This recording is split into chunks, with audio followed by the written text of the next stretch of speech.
warahmatullahi wabarakatuh. Waalaikumsalam. Yang terhormat Pak Fadul Imansyah sebagai Ketua BPKH, Prof. Hilman dari Kementerian Agama, Ibu Diah Pitaloka dari DPR, dan Pak Hasan Gaido yang barusan ya dari pebisnis terkait dengan haji dan umroh.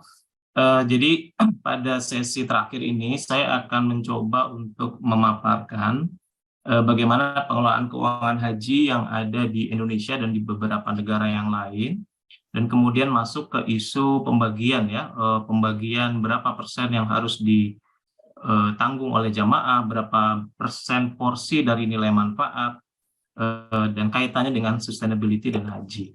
Jadi kalau kita lihat Bapak Ibu sekalian, saya langsung saja ke data ini ya. Kita coba lihat sebaran jumlah jamaah haji per negara di luar Saudi Arabia ya tahun 2019.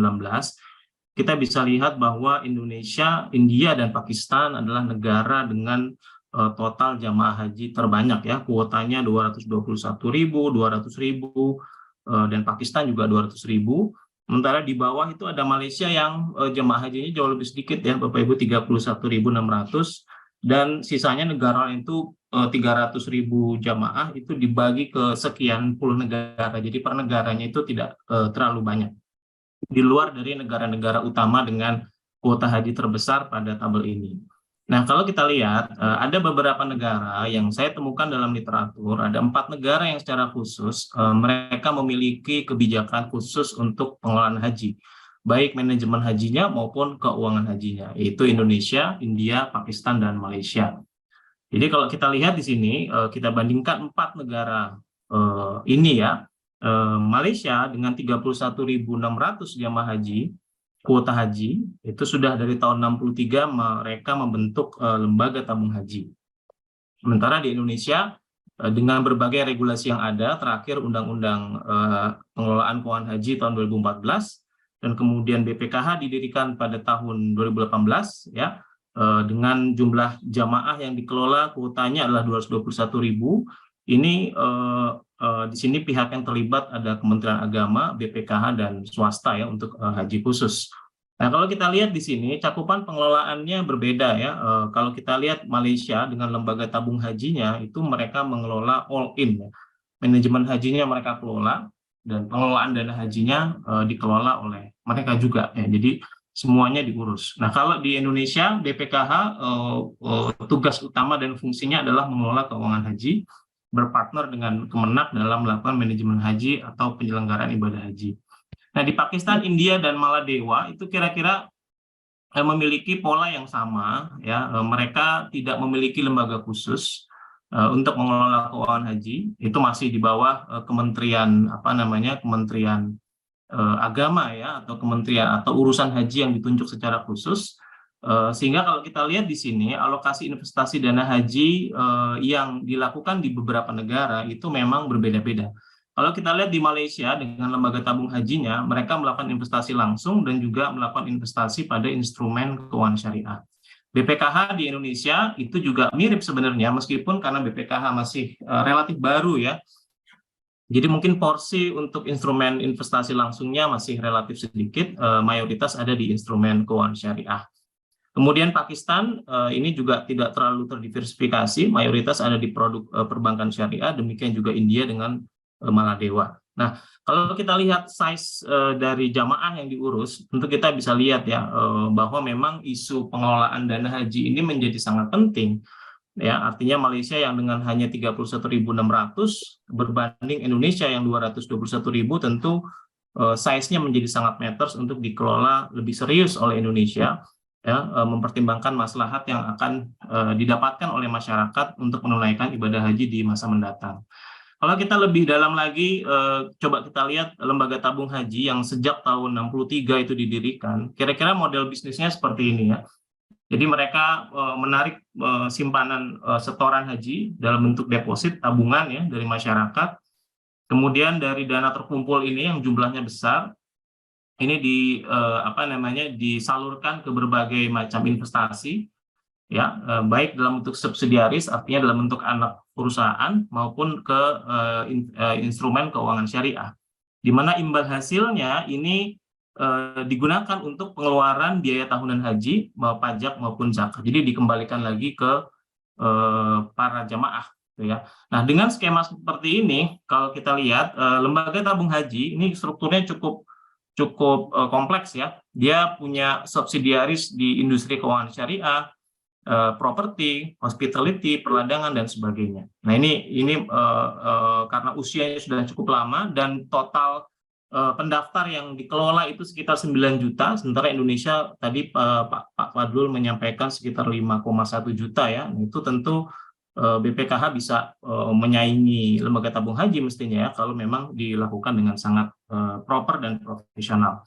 Nah, ini poin pentingnya Bapak Ibu sekalian, saya kira yang kita bisa ambil dari lembaga tabung haji.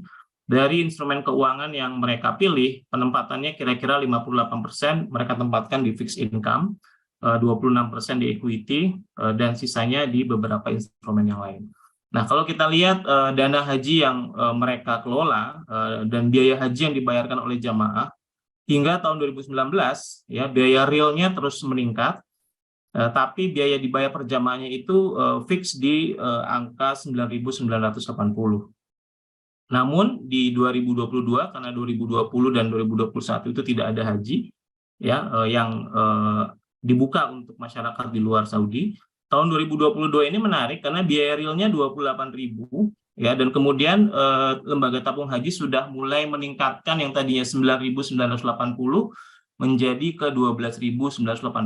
Itu pun dibagi grupnya ya, antara yang grup yang B40 dengan yang non B40. Ya, biaya haji 2023 saya belum menemukan datanya, tapi dari beberapa media itu sekitar 31.000 ringgit Malaysia. Itu artinya memang peningkatan biaya haji di luar tadi yang disampaikan oleh narasumber-narasumber sebelumnya bahwa kita harus melakukan efisiensi haji dan sebagainya, itu memang juga dihadapi permasalahannya oleh negara lain gitu ya. Nah, kita bisa lihat kalau kita lihat di tabel ini memang dalam konteks pengelolaan keuangan haji ini menjadi satu challenge tersendiri. Nah, dari snapshot data-data tersebut gitu ya, jadi perdebatan yang terjadi di berbagai forum, di berbagai WA group itu kan seringkali ada yang cukup ekstrim ya, nggak usah diberikan subsidi kalau pakai istilah beberapa berita gitu ya, langsung aja at cost ya, karena haji adalah untuk yang mampu. Atau ekstrim yang lain ya memang harus disubsidi penuh atau ditalangin penuh. Nah, itu diskusi-diskusi yang mengemuka di berbagai forum, dan mungkin dari data-data ini kita bisa simpulkan kenapa sih dana haji itu harus dikelola. Yang pertama adalah karena size populasi umat Islam di seluruh dunia itu besar dan terus bertambah, sementara kapasitas Masjidil Haram terbatas, maka antrian calon jamaah itu tidak bisa dihindari ya. Karena kapasitas jamaah haji total itu sekitar 2-3 juta jamaah setiap tahunnya. Jadi kalaupun pakai skema at cost maupun dengan financial assistance ya, saya pakai istilah ini dibanding pakai kata subsidi untuk menghindari misinterpretasi, itu memang tidak bisa dihindari ya, bahwa antrian itu pasti ada. Karena ada antrian, orang harus daftar, ada deposit awal, maka ada dana haji yang mengendap. Nah, dana haji yang mengendap ini menjadi peluang secara keuangan itu bisa dikelola dengan lebih optimal. Maka dalam hal inilah peran BPKH itu menjadi sangat penting gitu ya. Jadi kalau saya daftar haji tahun 2014 setor 25 juta rupiah, berarti sampai saat ini sudah 8 tahun dana saya diputar oleh BPKH, ya itu sangat memungkinkan bertambah dananya karena adanya return investasi. Ya, oleh karena itu poin nilai manfaat ini menjadi poin penting, dan poin inilah yang bisa meringankan porsi dana haji yang harus dibayar oleh jamaah ketika mereka akan berangkat nanti. Gitu ya. Tentu di sini aspek investasi, risiko dan sebagainya menjadi sangat relevan. Ya, kenapa ya? Karena tadi ya kita harus menunggu lama, dananya mengendap masih bisa diputar, sehingga peluang untuk mengembangkan dana haji dari 25 juta menjadi lebih besar lagi itu menjadi peluang yang sangat besar, sehingga istilahnya mungkin tidak tepat subsidi ya, istilahnya financial assistance dari manfaat haji yang sudah dikelola oleh pengelola keuangan haji. Dan yang berikutnya adalah mengapa dana haji harus dikelola, potensi ekonomi haji yang sangat besar ya, karena dana itu mengendap ratusan triliun, maka ada dampak multiplier secara ekonomi yang mungkin itu bisa dioptimalkan. Dan yang berikutnya adalah kenapa kemudian pengelolaan haji harus dibuat sedemikian rupa, karena beberapa pelajaran dari beberapa negara itu mencegah moral hazard atau fraud ya ketika haji sepenuhnya diserahkan kepada swasta. Nah, dari situ kita bisa lihat dalam konteks pengelolaan keuangan haji, isu penting yang perlu diperhatikan ada beberapa hal. Yang pertama adalah yang berkaitan dengan investasi dan risiko. Tadi di kolom pertanyaan saya melihat ada banyak sekali pertanyaan yang mengkritisi kenapa BPKH itu hanya bisa mendapatkan sekitar 6,2% per tahun yieldnya, seperti yang tadi Pak Fadlul paparkan ya. Kalau kita lihat panduan atau kebijakan alokasi investasi yang harus dipenuhi oleh BPKH berdasarkan peraturan seperti Perpres atau Permen ya, ini kita bisa lihat BPKH bisa melakukan investasi dalam bentuk emas, investasi langsung, investasi lainnya maupun investasi surat berharga syariah dengan maksimal besaran proporsinya sekitar 5% dari total 20, 10, dan sisanya itu bisa dialokasikan untuk investasi surat berharga syariah. Jadi kalau kita mau mengoptimalkan yang ada di sini, ya tentu peluang untuk mendapatkan nilai manfaat yang lebih besar dengan yield yang lebih besar itu sangat terbuka lebar gitu ya. Jadi dalam konteks inilah saya ingin menyampaikan bahwa BPKH perlu memiliki risk appetite dan risk tolerance yang adaptif ya. Adaptif ini dalam artian ya kita lihat seiring berjalannya waktu, kalau sangat konservatif tentu akan tidak bisa mengoptimalkan potensi nilai manfaat yang bisa diperoleh ya untuk di jangka panjang. Dan di sini ada beberapa risiko secara hukum ya. Kalau kita lihat di undang-undang maupun permen itu ada risiko tanggung renteng. Nah, mungkin ini juga yang menyebabkan bahwa risikonya besar sekali yang diemban BPKH sehingga mengelola dananya itu cukup konservatif. Dan kalau kita lihat learning proses BPKH dalam alokasi investasi langsung juga perlu waktu sepertinya ya. Kalau saya coba lihat kepemilikan lembaga tabung haji di BIMB Holding Berhad, ya salah satu bank besar di Malaysia itu BIMB-nya baru didirikan 83, 20 tahun setelah lembaga tabung haji berdiri. Artinya memang mungkin masih perlu waktu, terutama dari sisi investasi langsung agar return dari investasinya bisa sangat optimal. Dan yang poin yang ketiga adalah ketersediaan instrumen keuangan syariah di dalam negeri memang relatif terbatas. Jadi pilihan-pilihannya untuk menempatkan dana hingga saat ini itu memang masih relatif terbatas, mengingat BPKH punya profil kewajiban yang relatif jangka panjang ya. Jadi kalau misalkan ini dana mau ditempatkan di mana ya, kenapa disukuk lagi ya, mungkin pilihannya terbatas. Oleh karena itu mungkin perlu dipikirkan berbagai alternatif yang bisa dilakukan supaya ketersediaan instrumen ini bisa lebih baik di kemudian hari. Nah, juga yang berikutnya adalah risiko. Nah, struktur biaya haji itu kan mayoritas dalam mata uang asing ya, Bapak Ibu sekalian, dalam US dollar maupun dalam mata uang rial Saudi Arabia. Sehingga di sini ada exposure terhadap risiko nilai tukar yang tinggi. Kemudian juga dalam hal investasi juga high risk high return ya. Kalau kita ingin investasinya dengan return yang tinggi, tentu ada risiko yang harus dikelola dengan baik. Oleh karena itulah kemudian dalam pengelolaan dana ini memang benar-benar harus dikelola dengan memperhatikan governance yang sangat prudent ya, sehingga meskipun kita kejar target return, tapi risikonya masih bisa di-manage dengan baik. Nah, isu yang paling penting sebenarnya ada di sini ya Bapak Ibu sekalian, sustainability dana haji. Jadi kalau kita meminjam pendekatan asset and liability management yang biasa digunakan di lembaga keuangan, kita bisa semacam bikin definisi ya bahwa dana haji itu secara pengelolaan dikatakan sustain jika aset yang dikelola oleh lembaga pengelola keuangan haji itu lebih besar dibandingkan kewajiban mereka. Dikatakan tidak sustain ketika pada satu titik kondisinya berbalik, ya asetnya lebih rendah dibandingkan dengan liabilitasnya. Ini lesson learn-nya kita bisa belajar dari kasus umroh first travel ya. Pada kondisi tertentu mereka sudah tidak lagi memiliki aset yang cukup untuk mendanai keberangkatan jemaah umroh. Jadi kalau kita lihat ini menjadi poin penting yang rasanya di beberapa media itu disinggung juga oleh BPKH maupun Kemenak ya ketika menetapkan berapa porsi yang ideal. Kajian PEBS bersama BPKH yang sudah dilakukan tahun 2019 nih sebelum pandemi, ini mengidentifikasi ada beberapa faktor yang itu punya direct impact terhadap sustainability dana haji. Yang pertama adalah kuota haji ya. Ya, kuota haji meningkat cukup banyak, itu juga secara pengelolaan keuangan dampaknya terhadap sustainability perlu dipikirkan lebih lanjut. Yang kedua adalah persentase dana haji yang dibayar jamaah. Ya, financial assistance tadi atau nilai manfaat tadi ini juga menjadi faktor berikutnya. Yang ketiga adalah laju peningkatan biaya haji ya. Jadi kalau kita lihat dari tahun 2019 ke 2022 itu peningkatan biaya haji realnya, istilahnya Kemenak tadi BPIH-nya itu kan tinggi sekali ya, dari 70 jutaan kemudian ke 90 jutaan. Tahun ini 98,9 juta. Jadi ketika peningkatan biaya hajinya tinggi, ya itu juga akan mempengaruhi sustainability dana haji. Dan yang juga tidak kalah pentingnya adalah imbal hasil dari investasi yang dilakukan oleh pengelola keuangan haji. Ya, kalau imbal hasilnya rendah, ya nilai manfaat yang bisa dikembalikan kepada jamaah itu juga tidak terlalu berat. Ya. Nah, jadi kalau kita lihat simulasi sederhananya seperti ini, Bapak Ibu sekalian, yang kami coba lakukan ya. Jadi kalau misalkan kita pakai skenario 55-45, artinya 55 itu ditanggung jamaah, 45-nya adalah dari nilai manfaat. Ya, maka pembagiannya 54,4 juta itu dibayarkan oleh jamaah haji, dikurang 25 juta berarti tambahannya sekitar berapa ya? Sekitar 20-an ya. Dan sisanya 44,5 juta rupiah itu dari porsi nilai manfaat.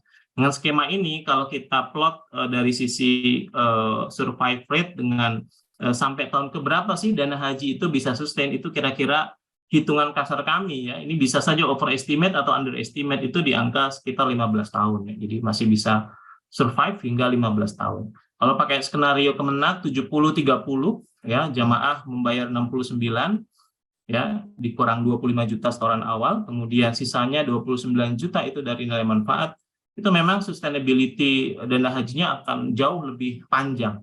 Cuman mungkin di sini poinnya adalah jumlah yang harus dibayar jamaah menjadi jauh lebih besar ya. Jadi efek kagetnya di sini muncul. Nah, kalau misalkan skenario 55-45 ini ingin dipertahankan ya, tapi kemudian BPKH bisa menggenjot kinerjanya hingga mencapai return 10%, tentu ini akan membuat sustainability dana haji menjadi lebih panjang gitu ya, Bapak Ibu sekalian. Jadi dari grafik ini sebenarnya yang ingin kami sampaikan kepada Bapak Ibu sekalian adalah bahwa komponen pembagian berapa persen nilai manfaat, berapa persen yang harus ditanggung jamaah, ini aspeknya ternyata sangat kompleks ya. Ini juga hanya kami mengasumsikan katakanlah 98,9 juta yang dihitung oleh Kemenak itu memang oke, memang segitu gitu ya. Jadi tantangannya besar sekali ya. Kita tentu ingin pembiayaan ini bisa terus berlanjut dalam jangka panjang, sehingga sustainability dana haji ini bisa dalam jangka panjang itu awet gitu ya, tidak kemudian pada satu saat kita terkena masalah keuangan yang signifikan. Jadi tentu nanti kebijakannya bersama DPR akan merumuskan berapa pembagiannya, dan yang tidak kalah penting adalah tidak hanya tahun ini tapi tahun yang akan datang dan seterusnya itu akan seperti apa gitu ya formulasi kebijakannya ya, dalam hal investasi, dalam hal efisiensi biaya, ya, dalam hal pengelolaan keuangannya. Tentu saya kira ini menjadi PR besar yang harus diperhatikan oleh kita semua agar dana haji yang dikelola ini bisa sustain, dan tentu efeknya adalah akan memberikan manfaat yang besar kepada masyarakat Indonesia. Nah, alternatif kebijakan yang mungkin ya bisa dirumuskan adalah tentu saja mixed policy ya, antara kuota haji dan berapa persen financial assistance biaya haji yang harus ditanggung oleh jamaah dan berapa yang harus berasal dari nilai manfaat. Ya, jadi bisa saja dikurangi seperti yang sekarang diusulkan kan 70-30, jauh lebih tinggi ketimbang yang sebelumnya. Ya, seperti Malaysia yang tadi saya paparkan itu sudah mulai membagi ya, jadi dinaikkan dari 9 ribuan ke 12 ribuan, tapi kemudian dibagi berdasarkan kondisi ekonomi dari masyarakat atau jamaah haji, yang 40% ke bawah dapat lebih murah, yang selain itu dapat harga lebih mahal. Itu artinya sebenarnya masalah biaya ini sudah menjadi problem juga yang dihadapi oleh berbagai pengelola haji di berbagai negara. Ya. Nah, ini tentu perlu simulasi ya Bapak Ibu sekalian, perlu perhitungan-perhitungan yang lebih rinci dan detail sehingga dalam jangka panjang dapat dirumuskan kebijakan yang baik ya bagi semuanya. Dan yang berikutnya mungkin saja bisa dibuat kebijakan switching mechanism ya untuk memangkas waktu tunggu. Jadi di beberapa forum itu mengeluhkan waktu tunggu yang sangat tinggi, yang sangat lama gitu ya. Sementara kalau kita lihat di Malaysia itu jauh lebih lama, sudah sejak bayi didaftarkan. Nah, mungkin saja ada peluang, misalkan saya waktu mendaftar haji, usia saya masih 20-an gitu ya, kemudian seiring dengan bertambahnya umur secara ekonomi lebih baik, kita bisa punya pilihan untuk switching ke skema haji yang lain ya, sehingga kemudian kita bisa berangkat haji lebih besar, lebih cepat ya dibandingkan dengan menggunakan antrian reguler. Juga yang berikutnya adalah revisi regulasi untuk mendukung kinerja investasi BPKH. Ya, karena tadi ya poin nilai manfaat itu menjadi poin penting kalau dana ini dikelola dengan sangat profesional ya, dengan sangat cukup agresif. Tadi meminjam beberapa pertanyaan yang ada di forum chat ya, tentu nilai manfaat ini bisa digunakan untuk membuat biaya haji yang ditanggung oleh jamaah bisa menjadi lebih efisien ya. Dan yang berikutnya yang tadi juga sudah disampaikan oleh Bu Diah dan beberapa narasumber yang lain adalah efisiensi struktur biaya haji supaya di masa depan ya meningkat, cuma meningkatnya juga tidak terlalu tinggi ya. Kalau ini kan kaget ya dari 70-an tiba-tiba ke 90-an di tahun 2022 dan di tahun 2023. Nah, terakhir adalah isu governance, Bapak Ibu sekalian. Malaysia juga punya pengalaman yang kurang baik terkait dengan hal ini ya. Sekitar tahun 2016, LTH juga kena warning dari Bank Negara Malaysia. Artinya secara governance pengelolaan dana besar itu memang membutuhkan tata kelola yang sangat profesional, sangat hati-hati, dan bebas dari kemungkinan-kemungkinan terjadinya moral hazard dan sebagainya. Jadi supervisi yang ideal ini karena BPKH adalah lembaga keuangan sebenarnya ya, karena mengelola uang, ya perlu dipikirkan apakah kemudian supervisinya OJK ya atau supervisi yang as is saat ini. Karena tentu dengan strategi investasi yang lebih agresif perlu ada pemikiran bahwa ada potensi porsi tertentu kerugian yang perlu dicadangkan sehingga tetap secara prudent itu tetap bisa dijaga kehati-hatiannya dalam melakukan investasi. Dan juga belajar dari kasus di negara lain banyak sekali karena ini dana besar, jamaah besar gitu ya, sehingga sangat mudah disalahgunakan oleh pihak-pihak yang tidak bertanggung jawab, sehingga oleh karena itu secara regulasi dan pengawasan ini memang harus benar-benar dipikirkan secara matang. Mungkin itu Pak Banu ya yang bisa saya sampaikan, kurang lebihnya mohon maaf. Assalamualaikum warahmatullahi wabarakatuh.